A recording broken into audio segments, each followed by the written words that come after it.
Ta grad je eno od gotovo najlepših gradov na Slovenskem, ampak za oskrbo ljudi, ki imajo take ali drugačne težave, nekaj zelo sprevrženega. Po eni strani je bil to pa še zadnji udar na njihovi socialni krsti, bi se lahko rekli.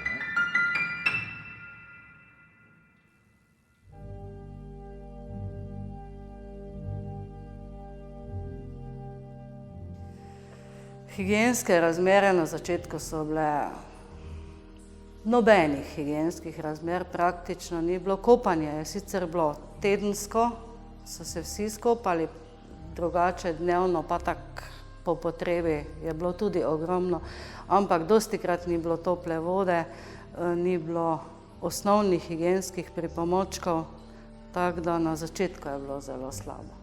To se je kurilo na premog. Včasih je bil dober premog, takrat smo bili na toplem, če je bil slab premog, smo bili na hladnem vsi. S tem, da je bilo, mi smo šli domov po končani službi, oni so pa bili vedno v teh pogojih.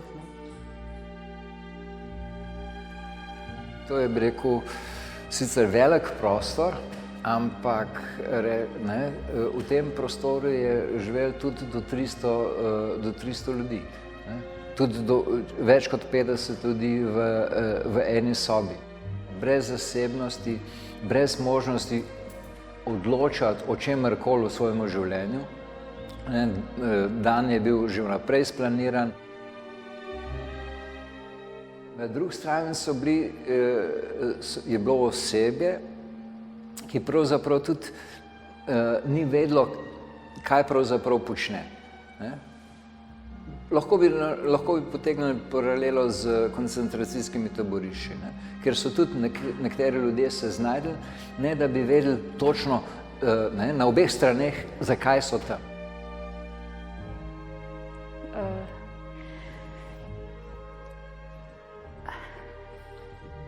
V zavod sem prišla 79. leta, popolnoma brez izkušenj, kot soseda,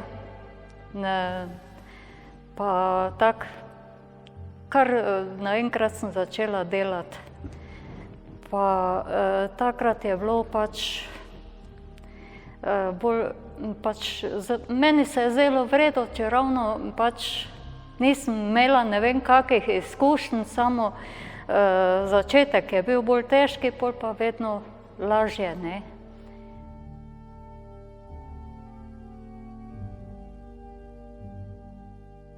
Tukaj je tudi, bi rekel, bila ena taka absurdna situacija in pravzaprav, kljub temu, da so leta in leta skupaj živeli, se niso poznali. Se spomnim, ko smo se pogovarjali o enem od stanovalcev, ki je bil že 30 let tukaj, smo se pogovarjali, kaj vemo o njemu. Ljudje, ki so bili vsak dan z njim po 20 let, niso vedeli nič o tem človeku.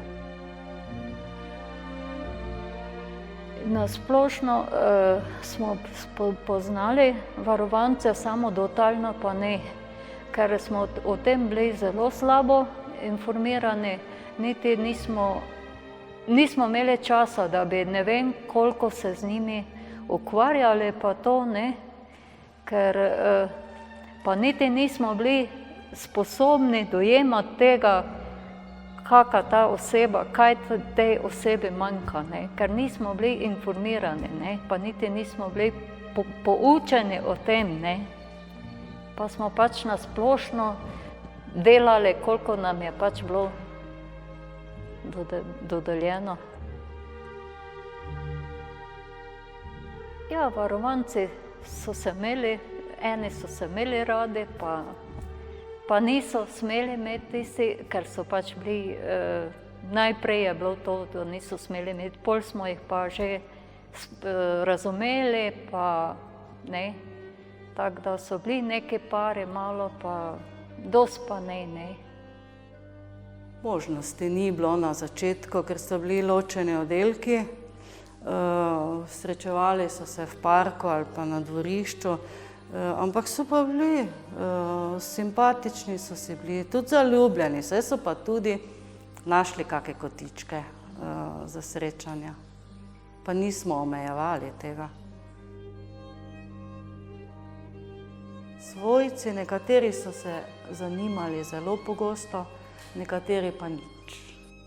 Nekateri enostavno so jih odpisali, smo imeli tudi primere, da smo prosili, ker si je sin grozno želel, da bi ga mati prišla obiskati. Enostavno ni hotela. To je odvisno od sorodnikov, ne? Ker eni so imeli zelo neki čuče, dokaj je pa dolga leta bila ta bolezen nekako zatirana, da ni bil več tisti človek in pač neki je bil zaprt, pertik, nor je in gotovo, ne? Se pa spomnim nekaterih, ko so bili res, niso govorili, niso kontaktirali z nami, ampak ko je pa prišla mama, pa ga je pobožala, pa je bil srečen, pa si je pokazal, da je srečen. Nekateri so želeli ven, večina so pa bili sprijaznjeni, da so tukaj. Včasih je tudi kdo hotel zapustiti ta dom,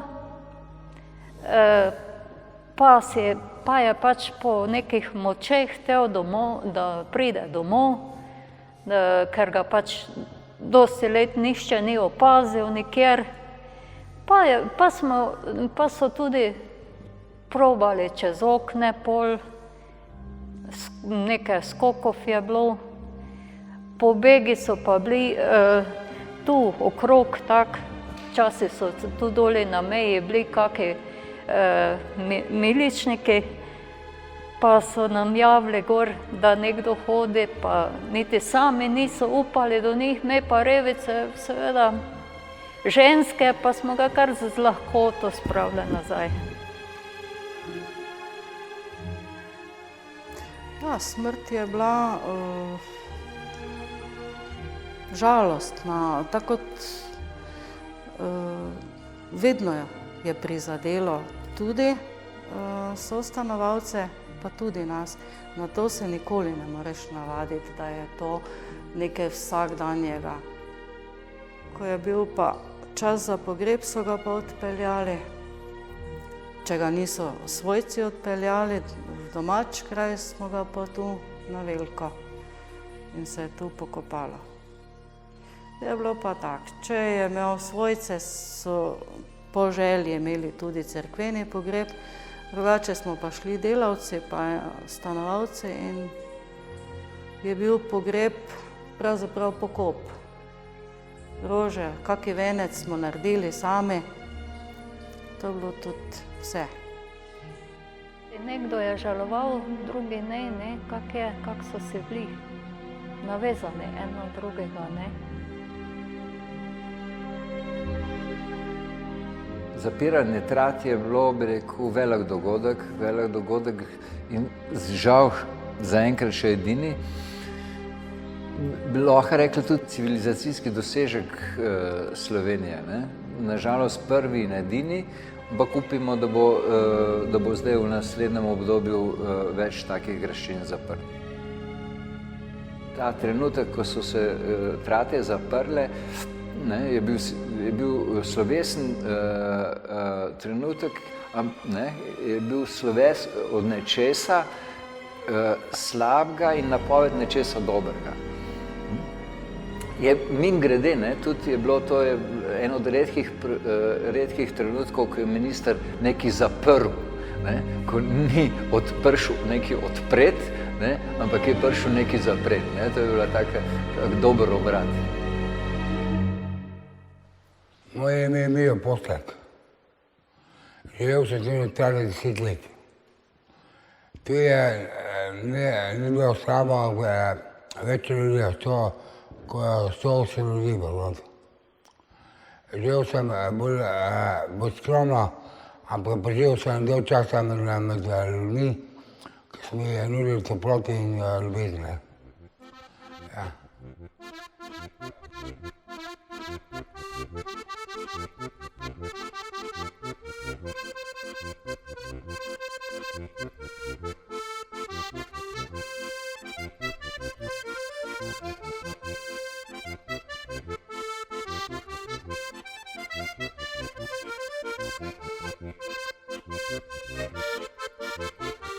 Le kam naj grem deževni dan, le kam po poti čisto sam.